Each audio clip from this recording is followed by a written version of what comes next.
بسم اللہ الرحمن الرحیم۔ ساتویں بیوی اللہ کے رسول صلی اللہ علیہ وسلم کی زینب بنت جہش ہیں۔ ایک تو زینب بنت خزیمہ آئی تھی 5ویں نمبر پر، یہ 7ویں نمبر کی بیوی اللہ کے رسول کی زینب بنت جہش۔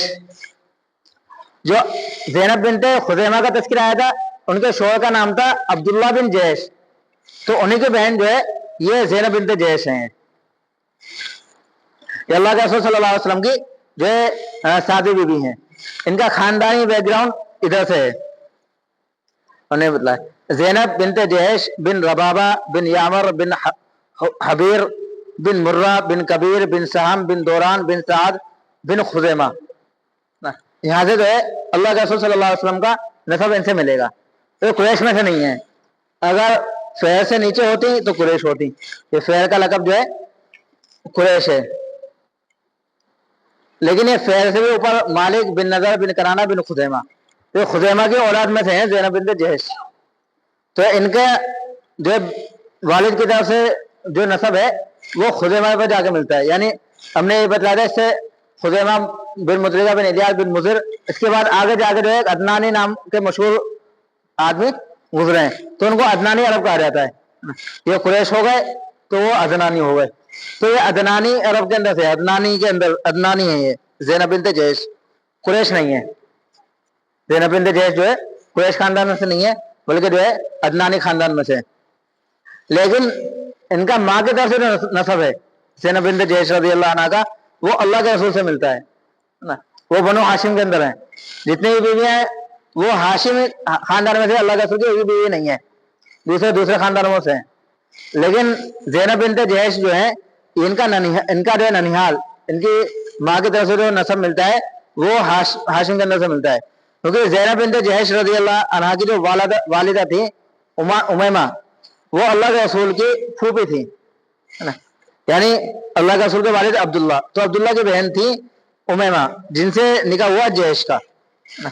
تو امیمہ جو بیٹی عبد المطلب کی، عبد المطلب ہاشم کے بیٹے ہیں، تو یہ بنو ہاشم کے اندر ہو گئی۔ تو اس طرح جو ماں کی طرف سے نسب ہے وہ نسب اللہ کے رسول صلی اللہ علیہ وسلم سے ملتا ہے، اور یہ جو ہے ہاشمی خاندان سے ملتا ہے، ان کا جو ہے یہ فیملی بیک گراؤنڈ ہے۔ تو زینب بنت جہش رضی اللہ عنہ جو ہے وہ ہے کہ ہاشمی خاندان میں سے، تو وہ ان کا پہلے شوہر جو ہے زید بن حارثہ رضی اللہ عنہ ہے۔ زینب بنت جہش رضی اللہ عنہ جو ہے ان کے پہلے شوہر کا نام زید بن حارثہ رضی اللہ عنہ۔ زید بن حارثہ رضی اللہ عنہ جو ہے یہ بھی بڑے مشہور صحابی ہیں، تو ان کے بارے میں ہمیں جاننا بھی چاہیے۔ پہلے تو ہم نے سوچا تھا کہ آج کے سبق میں 3 بیویوں کا تذکرہ کریں گے، لیکن 3 کی جگہ 2 کا بھی اتنا لمبا جو تقریباً ہو گیا، ہم نے 3 کا تو چھوڑ ہی دیا، 2 کا کم سے کم جو ہے تسلی سے اس کو کر لیتے ہیں بس۔ تو اس میں زید رضی اللہ عنہ کے بارے میں تھوڑا سا بتلانا ضروری ہے۔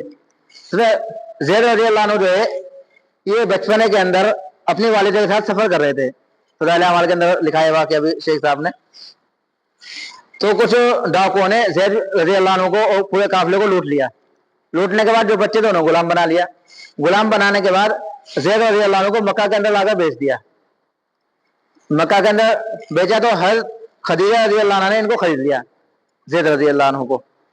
خریدنے کے بعد حضرت خدیجہ رضی اللہ عنہ کی شادی اللہ کے رسول سے ہو چکی تھی، تو حضرت خدیجہ رضی اللہ عنہ نے زید رضی اللہ عنہ کو اللہ کے رسول کو ہدیہ کر دیا کہ غلام جو ہے آپ کے تحفے میں ہے، آپ اس کو اپنے پاس رکھیے، آپ جو ہے ان سے خدمت لیجیے۔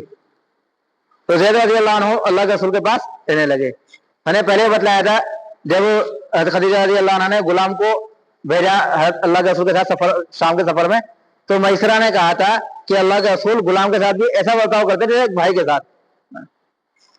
تو زید رضی اللہ عنہ غلام ہے لیکن اللہ کے رسول کے ساتھ رہتے ہیں، تو اللہ کے رسول غلام کے ساتھ بھی ایسا معاملہ کیا کرتے تھے جیسے اپنا چھوٹے ہیں تو اپنا بچہ ایسے معاملہ کیا کرتے، اور پھر اللہ کے رسول کی برکات، اللہ کے رسول کا فیض وہ ان کو حاصل ہوا۔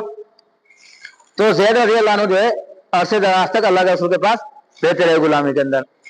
جو ان کے والد تھے زید رضی اللہ عنہ کے حارثہ، یہ جہاں کے تھے وہاں جو ہے ان کو بہت زیادہ تلاش کیا کرتے تھے۔ زید بن حارثہ رضی اللہ अनहु को जो है इनके बाप जो है हारिसा, वो अपने बेटे को जैद को तलाश करते हुए कहाँ है मेरा बेटा, और जो गलियों के अंदर ढूंढते रहते और बहुत ज्यादा मोहब्बत करते और अशार पढ़ा करते कि मैं भी अपने बेटे को ढूंढता रहूंगा, चाहे कितना ही जमाना गुजर जाए, चाहे मौत ही मुझे आ रही है, लेकिन मैं अपने बेटे को ढूंढना बंद नहीं करूंगा। लोगों ने कहा भी भाई अब तो बहुत दिन हो गए, ना मालूम जिंदा भी है नहीं है। और उसके बाद शेर पढ़ा करते और कहते कि मैं अपने बाद वालों को यानी अपने बेटे को वसीयत करके जाऊंगा वो जैद को तलाश करते रहे, यानी कि मैं तलाश मतलब करूंगा ही करूंगा तलाश मौत तक। अगर मौत आ गई मर गया तो जब भी वसीयत करके जाऊंगा कि जैद को तलाश करते रहे, जैद है कहाँ। बहुत ज्यादा मोहब्बत जो है उनके बाप किया करते थे। तो जहाँ के जैद रज़ी अल्लाह अन्हु थे वहां के कुछ लोग हज करने आए। हज करने के बाद वहां जैद को देखा तो जैद को पहचान लिया।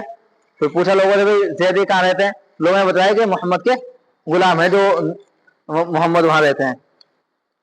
तो वो लोग वहां गए, जाने के बाद जो है उन्होंने जैद के वालिद को बतलाया भी आपके बेटा मक्का के अंदर एक आदमी है मोहम्मद, उनके पास है, वहां चले जाओ, उनको जो है कीमत दे देना। तो उन्हें बेटे को लिया ना, ऐसे ही होता था कि कोई गुलाम है तो अपना वहां जाकर कीमत दे दी, गुलाम को लिया है। तो बहुत सारा पैसा जो है लेकर हारिसा जो है जैद के वालिद वो अल्लाह के रसूल के पास आए मक्का के अंदर। आने के बाद जो है अपनी दरखास्त पेश की, हम जो है दरखास्त के लिए आपके पास आए। क्योंकि क्या दरखास्त है, क्योंकि हमारा बेटा है जैद, वो आपके पास है गुलामी के अंदर, जितनी कीमत में आपने उनसे खरीदा था उससे डबल कीमत हम जो आपको दे देंगे, डबल से ज्यादा दे देंगे, लेकिन हमारा बेटा हमें आप जो है लौटा दें। तो अल्लाह के रसूल सल्लल्लाहु अलैहि वसल्लम ने उन्हें बिठाया और कहा अभी तो वो कहीं गया हुआ है, जैद आ जाएगा, उसके बाद हम तहकीक करके भाई वो आप सच बोल रहे हो या क्या, उसके बाद जो हम आपको लौटा देंगे और आपके पैसे की जरूरत भी नहीं है। मैंने कहा ठीक है। और कहा लेकिन शर्त दो है, एक तो आपको पहचान ले, दूसरा वो आपके साथ जाना चाहे। अगर उसने इनकार कर दिया मैं आपके साथ जाना नहीं चाहता तो फिर हम उसको आपके साथ नहीं भेजेंगे। तो उनके बाप जो खुश हो गए, भाई ये तो बड़े करीम लोग अच्छे लोग मालूम होते हैं, तो बगैर कीमत के रहना चाह रहे हैं। और ये जाहिर बात है जब मैं उसका बाप हूं तो मैं पहचान लेगा और जाने से भी इनकार नहीं करेगा, अपने बाप के साथ कौन जाना नहीं चाहता। तो जैद रज़ी अल्लाह अन्हु जो वापस आए, आने के बाद अल्लाह के रसूल ने उन्हें बुलाया और कहा भाई आप इन्हें जानते हो? यहाँ जानते हैं, ये मेरे वालिद हैं और ये जो है इनके साथ आए, ये मेरे चचा हैं। ये अच्छा ठीक है। उनसे मिलने के बाद जो है बड़ी खुशी हुई और जो है जैसे मिलते हैं बिछड़े हुए बाप बेटे इस तरह मिलने के बाद जो बाप ने कहा भाई आप चलो हमारे साथ। तो ज़ैद रज़ी अल्लाह अन्हु ने कह दिया मैं आपके साथ जाना नहीं चाहता। यानी ये जो थोड़ा सा वाकया बहुत जो है दिल खराश वाकया हुआ गया ना, और बहुत एक ज़ैद रज़ी अल्लाह अन्हु का ऐसा अल्लाह के रसूल की मोहब्बत का वाकया है, ऐसा अजीब कि ऐसा वाकया जल्दी से कहीं आपको नहीं मिलेगा। यानी अल्लाह के रसूल की मोहब्बत पर उन्होंने अपने बाप को अपने माँ को कुर्बान कर दिया, अपने चाचा को, अपने घर को, अपने सब कुछ क्या है कुर्बान कर दिया। उन्होंने कहा मैं जो है आपके साथ नहीं जाना चाहता, मैं यहीं रहना चाहता हूँ मोहम्मद सल्लल्लाहु अलैहि वसल्लम के साथ। तो उनके बाप उनके चचा ने कहा आप क्या कह रहे हो भी, आप जो है गुलाम आजादी पर गुलामी को पसंद कर रहे हो, आप यहाँ गुलाम बन के रहोगे, हमारे साथ आजाद रहोगे ना, यहाँ जो है अजनबी आदमी के पास रहोगे, हमारे साथ अपने माँ के साथ, बाप के साथ, अपने खानदान के साथ रहोगे, आप जो है गुलामी को पसंद कर रहे हो। उन्होंने कहा मैं चाहे कुछ भी करूँ मैं यहीं रहना चाहता हूँ, आपके साथ जाना नहीं चाहता। लेकिन जब बाप ने देखा भाई ये भी बेटा भी यहीं खुश है और ये बहुत अच्छे लोग हैं, तो उन्होंने भी फिर बेटे को वहीं छोड़ दिया। तो गोया कि ज़ैद रज़ी अल्लाह अन्हु ने अल्लाह के रसूल की एक इज्जत और बढ़ा दी। तो जब उन्होंने अपने बाप की जगह अल्लाह के रसूल को पसंद किया तो पूरे मक्का के अंदर ये भी हो गया भाई अल्लाह के रसूल से ज्यादा करीम अब कोई भी नहीं है। ये तो पहले भी मशहूर थे इस चीज के अंदर, लेकिन जब एक बेटे ने अपने बाप को छोड़कर अल्लाह के रसूल को पसंद किया तो और ज्यादा जो है इस चीज के अंदर अल्लाह के रसूल मशहूर हुए। उसके बाद अल्लाह के रसूल सल्लल्लाहु अलैहि वसल्लम खाना काबे के अंदर गए, उनका हाथ पकड़ के कहा आज से मैंने इसको आजाद कर दिया। ज़ैद को क्या करा? आज से आजाद कर दिया। हालांकि गुलामी के अंदर भी ऐसी जिंदगी गुजारते थे जैसे आजाद हो, लेकिन नाम तो जब भी गुलाम का था ना। लेकिन जब ये वाकया हो गया और ज़ैद रज़ी अल्लाह अन्हु ने अपने माँ बाप पर अल्लाह के रसूल को तरजीह दी, अपने माँ बाप पर जो है अल्लाह के रसूल की मोहब्बत को तरजीह दी, तो अल्लाह के रसूल ने भी जो है उनके साथ एहसान करा और उनको आजाद कर दिया। और दूसरा ऐलान ये करा कि आज से ज़ैद जो है मेरा बेटा है, आज से ज़ैद जो है मेरा बेटा है।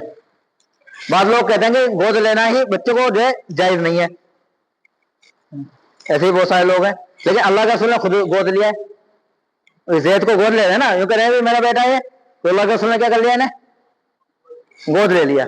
क्योंकि ज़ैनब बिन्त जहश रज़ी अल्लाह अन्हा का वाक़या समझने के लिए इस चीज़ को समझना ज़रूरी है। और ज़ैद का वाक़या भी जो है बड़ा अच्छा और बड़ा जो है एक अजीब व गरीब वाक़या है। वो है कि अल्लाह के रसूल ने उन्हें जो है गोद लिया। गोद लेने के बाद अल्लाह के रसूल सल्लल्लाहु अलैहि वसल्लम के पास जो है ज़ैद रज़ी अल्लाह अन्हु रहने लगे। तो जब ज़ैद रज़ी अल्लाह अन्हु अल्लाह के रसूल के पास रहने लगे और अल्लाह के रसूल ने उन्हें अपना बेटा बना लिया, तो लोगों ने इनको ज़ैद बिन मोहम्मद कहना शुरू कर दिया। क्या कहना शुरू कर दिया? ज़ैद बिन मोहम्मद, यानी ज़ैद मोहम्मद के बेटे। लेकिन इनका नाम क्या है? ज़ैद बिन हारिसा, ज़ैद हारिस के बेटे। ठीक है, लोगों ने क्या कहना शुरू कर दिया? ज़ैद बिन मोहम्मद। गोद ले लिया ना। लेकिन कुरान पाक के अंदर अल्लाह ताला ने आयत नाजिल फरमाई सूरह अहज़ाब के अंदर कि आप जो है इनको इनके बाप के नाम की तरफ मंसूब करो। ज़ैद को किसकी तरफ मंसूब करो? तो एक हुक्म तो इस्लाम में बताना चाह रहा है कि खाली किसी के भी कहने से वो औलाद नहीं बनेगी। जाहिर बात है, औलाद का ताल्लुक है वो तो नस्ब का ताल्लुक है ना। ठीक है, आप कह लो, यानी एक प्यार दे लो, आप बेटा मान लो, मानने की हद तक सही है, लेकिन आप उसको अपना बेटा नहीं बना सकते। इस्लाम ने जो है तालीम दी और बात बतलाई कि आपने किसी को गोद लिया है, गोद ले सकते हो, गोद लेने में कोई हरज नहीं है, लेकिन आप उसको अपना नाम नहीं दे सकते। तो नाम असल बाप का ही चलेगा। नाम किसका चलेगा? असल बाप का चलेगा। तो इसलिए कुरान पाक में अल्लाह ताला ने जो है हुक्म नाजिल किया सूरह अहज़ाब के अंदर और कहा कि ज़ैद को जो आप इसके बाप की तरफ मंसूब करो, मोहम्मद की तरफ मंसूब नहीं कर सकते। तो उसके बाद फिर इनको ज़ैद बिन हारिसा कहा जाने लगा। जब पहले भी ज़ैद बिन हारिसा कहा जाता था, जब गुलामी के अंदर थे, अल्लाह का रसूल ने आज़ाद कर दिया, अपना बेटा बना लिया, तो लोगों ने ज़ैद बिन मोहम्मद कहना शुरू कर दिया। लेकिन अल्लाह ताला ने कुरान के अंदर हुक्म नाजिल किया कि आप जो है इनको इनके बाप की तरफ मंसूब करो, अल्लाह के रसूल की तरफ मंसूब इनको नहीं कर सकते। तो फिर इनको फिर ज़ैद बिन हारिसा कहा जाने लगा। तो इससे पता चला कि गोद लिया बेटा जो है वो हकीकी बेटा नहीं बनता। तो बेटे के कोई भी अहकाम जो उसको नाफिज नहीं होंगे। जो गोद लेने का मसला बहुत ज्यादा जो है मुश्किल भी है एक एतबार से। अक्सर बहुत सारे मुसलमान जो है बच्चों को गोद भी लेते हैं, लेकिन उसके अहकाम पर अमल नहीं कर पाते। एक हुक्म तो है कि अपना नाम नहीं दे सकते, और आदमी अपना नाम देता है खासतौर। दूसरा जो है ये बच्चे को ना मिरास मिलेगी, है ना, और जो दूसरे औलाद है, यानी अगर लड़की है तो उनसे जो है लड़के का पर्दा होगा। तो वो सारे इस्लामी अहकाम जो है इसके अंदर नाफिज होते हैं। तो इस्लामी एतबार से गोद लेना मुश्किल जरूर है, इस्लामी अहकाम पर जो है अमल करना बहुत ज्यादा मुश्किल है। लेकिन कोई सिरे से कहते गोद नहीं ले सकते, वो चीज अच्छी नहीं है। गोद ले सकते हैं लेकिन उसके अहकाम पर भी अमल करना पड़ेगा। तो इस तरह जो है अल्लाह के रसूल सल्लल्लाहु अलैहि वसल्लम के जो है ज़ैद बिन हारिसा मुतबन्ना भी कहते हैं अरबी के अंदर जो है इसको मुतबन्ना, गोद ले वो बेटा, ले पालक, कई अल्फाज जो इसके लिए इस्तेमाल होते हैं। तो ज़ैद बिन हारिसा रज़ी अल्लाह अन्हु जो है वो अल्लाह के रसूल के गोद ले वो बेटे थे।